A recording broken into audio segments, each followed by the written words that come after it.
Welcome back. ఇప్పుడు అన్ని పార్టీల చూపు జూబ్లీ హిల్స్ ఉప ఎన్నిక వైపు. ఆల్మోస్ట్ అన్ని పార్టీలు కూడా ప్రచారంతో దూసుకుపోతున్నాయి, ముఖ్యంగా ప్రధాన పార్టీలు. ఖచ్చితంగా ఈసారి గెలిచి చరిత్ర సృష్టిస్తామంటోంది కాంగ్రెస్. గెలుపు మాదే, మా సీటు మాకే ఉంటుంది అని చెప్పేసి అటు బీఆర్ఎస్ ఖచ్చితంగా ఇద్దరికీ అవకాశం ఇచ్చారు. బీజేపీయే దూసుకుపోతుంది ముందుకు అని చెప్పేసి అటు బీజేపీ కూడా ధీమా వ్యక్తం చేస్తున్నటువంటి క్రమంలో ఈ ఎన్నికలో ఏ అంశాలు కీలక పాత్ర పోషించే అవకాశం ఉంది, ఓటర్లు ఎవరి వైపు ఉండేటువంటి అవకాశం ఉంది, అండ్ ఏ పార్టీల ఈక్వేషన్స్ ఏ విధంగా ఉన్నాయి డిస్కస్ చేద్దాం. గెస్టులు కూడా సిద్ధంగా ఉన్నారు. విఠల్ గారు, వీరు బీజేపీ సీనియర్ నాయకులు. నమస్తే అండి, welcome to the debate. Good morning అండి. సుమిత్ర గారు, వీరు బీఆర్ఎస్ సీనియర్ నాయకురాలు. నమస్తే అండి, వెల్కమ్ టు ద డిబేట్. మానవతరాయ్ గారు, వీరు కాంగ్రెస్ సీనియర్ నాయకులు. నమస్తే అండి మానవతరాయ్ గారు, good morning, welcome to the debate. ముందుగా అసలు బీజేపీ నుంచే స్టార్ట్ చేద్దాం. విఠల్ సార్, పోటీ అంటూ ఉంటే కాంగ్రెస్ అండ్ బీఆర్ఎస్ మధ్యలోనే ఉంటుంది. బీజేపీని ఈ ఎన్నికలో ప్రస్తుతానికి పట్టించుకునేటువంటి అవకాశం ఉండదు అన్నటువంటి దాంతో రెండు పార్టీలు మాట్లాడుతున్నాయి. అండ్ ఈసారి మీకు స్కోప్ ఉందంటారా ఈ ఎన్నికలో? ముందుగా మీకు అక్కడ ఉన్నటువంటి సోదరి సుమిత్రకి అండ్ బ్రదర్ మనత్రాయ్కి అండ్ వీక్షకు గుడ్ మార్నింగ్ తెలియజేస్తూ, జూబ్లీహిల్స్ అసెంబ్లీ నియోజకవర్గము మా సికింద్రాబాద్ పార్లమెంట్ నియోజకవర్గంలో వస్తుందమ్మా. సికింద్రాబాద్ పార్లమెంట్ నియోజకవర్గానికి మా కేంద్ర మంత్రి కిషన్ రెడ్డి గారు ప్రాతినిధ్యం వహిస్తా ఉన్నారు. వారు ఇప్పుడు కాదు, గతంలో కూడా గెలిచిన సందర్భాలు ఉన్నాయి. గతంలో కేంద్ర మంత్రి అయ్యాడు, ఇప్పుడు కూడా కేంద్ర మంత్రి ఉన్నారు.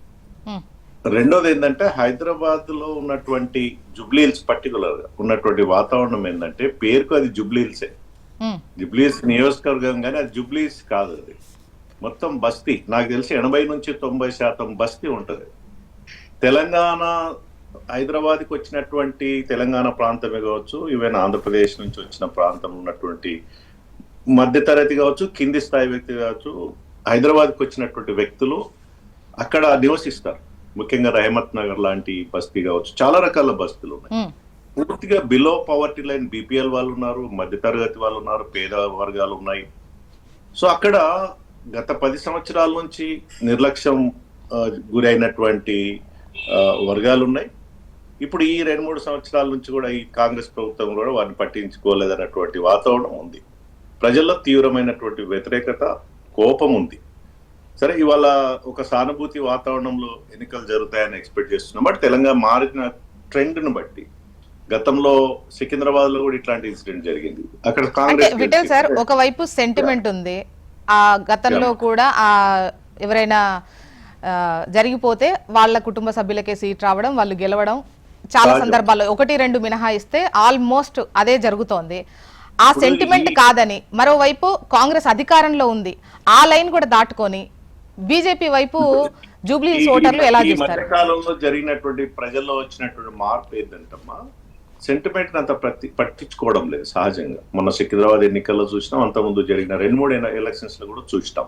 అంటే ఆ కుటుంబం పైన సానుభూతి ఉన్నప్పటికీ కూడా మా ఎమ్మెల్యే ఎట్లుండాలి, ఏ రకంగా ఉండాలనేటువంటి ప్రజలు కొంత అవగాహన పెరిగింది.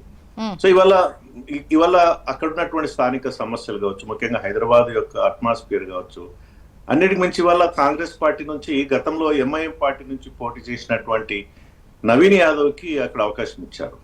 అక్కడ స్థానిక ప్రజలు ఏమనుకుంటున్నారంటే, కాంగ్రెస్ పార్టీ ఎంఐఎం పార్టీ వేరు కాదు, కాంగ్రెస్ పార్టీ ఎంఐఎం పార్టీ ఒకటే, గతంలో ఎంఐఎం నుంచి చేస్తున్నారు, వాళ్ళ కాంగ్రెస్ నుంచి చేస్తున్నారు అనేటటువంటి అభిప్రాయం అక్కడ స్థానిక ప్రజల్లో ఇది ఉంది. రెండు ఒకటే పార్టీకి సంబంధించినటువంటి వ్యక్తులుగా నిలబడ్డారు అనేది ఒక వాదన.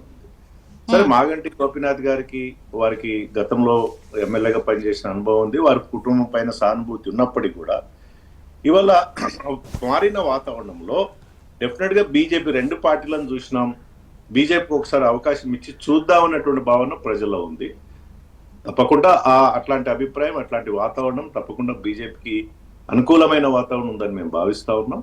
మాది ఇవాళ రేపు మా పార్టీకి సంబంధించినటువంటి అధికారికంగా ప్రకటన కూడా వస్తుంది. సో డెఫినెట్ గా 2 పార్టీలు ప్రకటించాయి. మా క్యాండిడేట్ కూడా చాలా ధీటైన బలమైనటువంటి వ్యక్తులు కూడా అక్కడ ఉన్నారు. డెఫినెట్ గా మాకు గెలిచే అవకాశం ఉందని మేము భావిస్తున్నాము. గెలుస్తాం. ఎందుకంటే కిషన్ రెడ్డి గారి నియోజకవర్గం కాబట్టి వారు ప్రత్యేక శ్రద్ధ తీసుకుంటారు. బీజేపీ క్యాడర్ అంతా అక్కడ పనిచేస్తుంది. డెఫినెట్ గా జూబ్లీహిల్స్ ఎన్నికల్లో గెలిచే అవకాశం బలంగా ఉంది బీజేపీ పార్టీకి.